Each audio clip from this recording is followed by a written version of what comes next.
நான் சந்திரசேகரன் சந்திரமோகன் சமக்கார் அமைப்புகளின் மாவட்ட அதிகார சபை மட்டக்களப்பு. இன்று 2026 சிறுபோகம் எங்களுடைய மாவட்டத்தில் நெல் அறுவடை சிறுக சிறுக நடைபெற்று கொண்டிருக்கின்றது. தற்போது வரைக்கும் நெல்லினை கொள்வனவு செய்வதற்கான எந்த ஏற்பாடுகளும் காணப்படுவதாக தெரியவில்லை எங்களுக்கு. அடுத்தபடியாக எங்களது மாவட்டத்தில் 1 கிலோ நெல்லினை உற்பத்தி செய்வதற்கான உற்பத்தி செலவு 135 ரூபாயாக காணப்படுகின்றது. 135 ரூபாய்க்கு எங்களுக்கு உற்பத்தி செலவு முடியுமாக இருந்தால் 150 ரூபாய்க்காவது எங்களது நெல்லினை கொள்வனவு செய்தால் மாத்திரமே எங்களுக்கு கட்டுப்படியாகும் என்பதற்காக நாங்கள் மாவட்ட விவசாயிகள் அனைவரும் சேர்ந்து ஜனாதிபதிக்கு ஒரு செய்தியை சொல்லுவதற்காக ஒரு அறவழி கவனஈர்ப்பு போராட்டத்தினை இன்று செய்திருந்தோம். செய்து அந்த மகஜரை நாங்கள் தற்போது பிரதேச செயலாளரிடம் கையளித்துள்ளோம். எங்களது இந்த கோரிக்கையினை செவிமடுத்து ஜனாதிபதி எங்களுக்கு தேவையான அதாவது நியாயமான விலையினை தந்துதவுவார் என நாங்கள் நினைக்கின்றோம். அடுத்தபடியாக எங்களது மாவட்டத்தில் 3000 தொடக்கம் 3500 மெட்ரிக் டன் நெல்லை மட்டுமே களஞ்சியப்படுத்தக்கூடிய களஞ்சிய சாலை வசதிகள் காணப்படுகின்றது. அது உண்மையாக இந்த பெரிய மாவட்டத்துக்கு போதுமானதாக இல்லை. ஏனைய மாவட்டங்களில் பாரிய களஞ்சிய சாலைகள் காணப்படுகின்றது. எனவே இங்கு உள்ள களஞ்சிய சாலைகளையும் நெல் சந்தைப்படுத்தல் சபைக்கு அரசாங்கம் கையகப்படுத்தி வழங்கி நெல்லினை கொள்வனவு செய்ய நடவடிக்கை எடுக்க. அனைவருக்கும் வணக்கம். நான் அருளானந்த ராஜா ரமேஷ், முன்னாள் அதிகார சபை தலைவர். இன்றைய தினம் மட்டக்களப்பு விவசாயிகள் இவ்விடத்தில் ஒன்று கூடியதற்கு காரணம், நாங்கள் விவசாயிகள் எதிர்நோக்கும் பிரச்சனைகளை உண்மையிலே விளங்கிக் கொள்ள வேண்டிய அரசாங்கம் தற்போதுள்ள அரசாங்கம். காரணம் என்னென்று சொன்னால், இந்த அரசாங்கம் எதிர்க்கட்சி வரிசையில் இருக்கும்போது தொழிற்சங்கங்களை வளர்த்து இந்த விவசாயிகளுக்கான பல கோரிக்கைகளை நிறைவேற்றுவதற்காக விவசாயிகளுக்கு பின்னால் நின்ற அரசாங்கம்.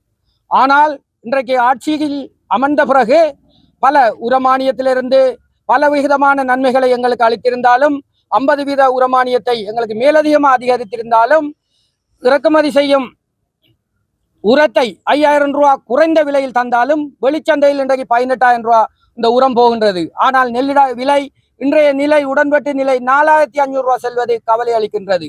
உண்மையிலே இந்த அரசாங்கத்துக்கு எதிரானவர்களாக நாங்கள் அரசாங்கத்தை வீட்டுக்கு அனுப்பணும் என்று இந்த ஆர்ப்பாட்டத்தை செய்யவில்லை. இந்த அமைதியான கவன ஈர்ப்பு இந்த ஆர்ப்பாட்டத்துக்கு காரணம், அரசாங்கம் உரிய முறையில் இறக்குமதி கொள்கை, அதாவது அரிசி இறக்குமதி கொள்கையில் விட்ட தவறு. ஒரு சாதாரண மனிதனுக்கு ஒரு வருடத்துக்கு 107 கிலோவிலிருந்து 110 கிலோ அரிசி ஒரு வருடத்துக்கு தேவை. அவ்வாறாயின் இந்த அரிசி விளைச்சல் அதிகரிச்சிருக்கின்றது. விளைச்சல் அதிகரிக்கின்ற வேளையில், அறுவடை நெருங்குகின்ற வேளையில் அமைச்சர் சொல்லுகின்றார் 1,20,000 மெட்ரிக் டன் அரிசி இறக்குமதி செய்ததாக. ஆனால் எதிர்கட்சி வரிசையில் இருக்கும் பொருளியல் நிபுணர் ஹர்ஷடி சில்வா சொல்கின்றார் 1,50,000 மெட்ரிக் டன் இறக்கப்பட்டதாக. ஆகவே மொக்குத்தனமாக இறக்குமதி கொள்கையை முன்னே அரசாங்கம் இறக்குமதி காலங்களில் அரிசிக்கான இறக்குமதி வரியை 64 ரூபாயாக விதித்திருந்தது. அந்த 64 ரூபாய் இருக்கும்போது எங்கட உள்ளூர் அரிசிக்கு சந்தையில் வீழ்ச்சி ஏற்படவில்லை. ஆனால் முன்னைய அரசாங்கம் ரணில் விக்ரமசிங்க காலத்தில் 64 ரூபாய் இருந்த வரியை ரூபாயா இறக்குன நேரத்தில் நாட்டில பிரச்சனை இருந்தது, விளைச்சல் பாதிக்கப்பட்டிருந்தது, பொருளாதார நெருக்கடி இருந்தது. அந்த காலத்தில் அந்த வரியை ரூபாயா அதிக இறக்குமதி குறைத்தது எங்களுக்கு குறையில்லை. ஆனால் தற்போதும் அதே பாணியில குறைத்து கொண்டு அரிசியை கூடுதலான தேவையற்ற நேரங்களில் இறக்குமதி செய்த வடிவா எங்கட அரிசி சந்தையில் முடங்கி கிடக்கின்றது. 10 ரூபா வித்தியாசத்தில் வெளிநாட்டு அரிசியும் எங்கட அரிசியும் விற்பனை செய்ததால வந்த இந்த வினையாலான் இன்றைக்கு நாங்கள் வீதிக்கு இறங்கி இருக்கிறோம். ஆகவே எதிர்வரும் காலங்களில் அரசாங்கம் அரிசி இறக்குமதி கொள்கையை மறுபரிசீலனை செய்ய வேண்டும். அதே வேளையில் எங்கட மாவட்டத்தில் இந்த சிறுபோகத்தில் 1,40,000 மெட்ரிக் டன் விளைகிற இந்த பூமியில் ஆனால் வெறுமனே 2.5 தொடக்கம் 3 வீதமான கொள்ளளவு செய்யக்கூடிய நெல் சந்தைப்படுத்தல் சபையின் கட்டடங்களை வைத்துக் கொண்டு நேற்றைய தினம் அமைச்சர் உறுதிமொழி கூடியிருக்கார். நெல் சந்தைப்படுத்தல் சபை உரிய விலைக்கு நெல்லை கொள்வனவு செய்யும் என்று. இந்த 2.5 வீதம் அல்லது 3 வீதமான நெல்லை மாத்திரம் கொள்வனவு செய்தால் இந்த விலையை தக்க வைக்க முடியுமா என்றதை கௌரவ அமைச்சர் அவர்களுக்கு கேட்டுக்கொள்ள விரும்புகின்றோம்.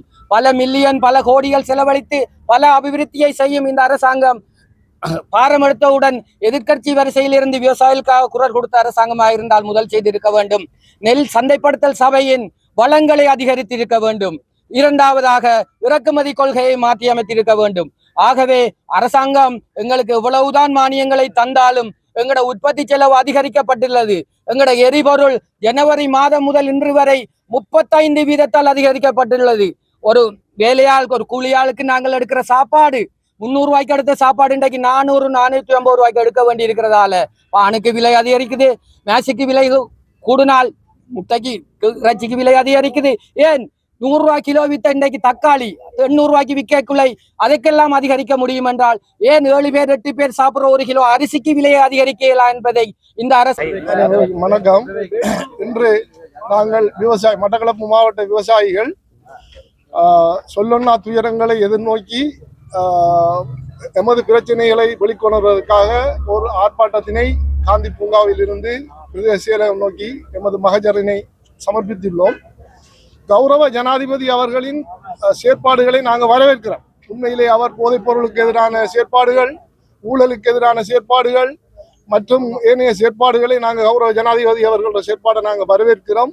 எனினும் அவர் இந்த விவசாயிகளின் செயற்பாடுகள் தொடர்பாக மேற்கொள்கிற இந்த கொள்கை, அதாவது அரிசியை இறக்குமதி செய்கிறது, நெல்லிட விலையை அதே பழைய விலையிலேயே வைத்து கொண்டிருக்கிறது, அதே போல நெல் சந்தைப்படுத்தும் சபை இத்தை வரையில ஒரு குறைந்தளவான நெல்லைத்தான் மாவட்டத்தில் கொள்வனவு செய்திருக்கிறாங்க. எனவே 2 லட்சம் ஏக்கர் நெற்செய்கை செய்யப்படுற இந்த மாவட்டத்தில் 3500 மெட்ரிக் டன் நெல்லை கொள்வனவு செய்துட்டு முற்று முழுதாக நாங்கள் இந்த மாவட்டத்தில் நெல்லை கொள்வனவு செய்தோம் என்று சொல்லி அமைச்சர் அங்கிருந்து கொழும்புல இருந்து சொன்னால் அது சரி பெறுமான்றது எங்களுக்குரிய பாரிய கேள்வியா இருக்கு.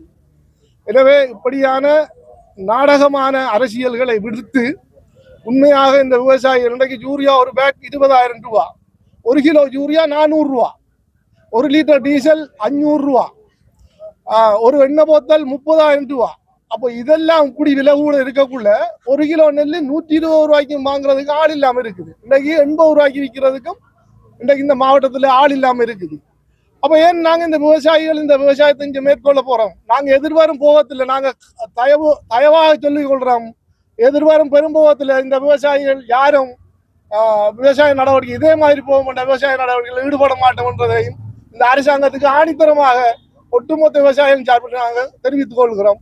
இதை ஏற்றுக்கொண்டு இனி வரும் காலத்திலேயாவது எங்களுக்குரிய தீர்வுகளை வழங்காட்டி பெரும்போகத்து மட்டக்களப்பு மாவட்டத்தில் பெரும்போகம் செய்ய என்பது ஒரு கேள்விக்குரிய விடயமா வரும். மாவட்ட விவசாய சம்மேளனத்தின் உபதலைவர் விவசாயிகளின் அவல நிலையை கருத்தில் கொண்டு விவசாயிகள் படும் அல்ல உலகிலை இன்றைய கௌரவ ஜனாதிபதி அவரிடம் தெரிவிப்பதற்காகவும் கௌரவ விவசாய அமைச்சரிடம் தெரிவிப்பதற்காகவும் இந்த மக்கள் வீதியில் கவன ஈர்ப்பு போராட்டத்தில் இறங்கியுள்ளார்கள்.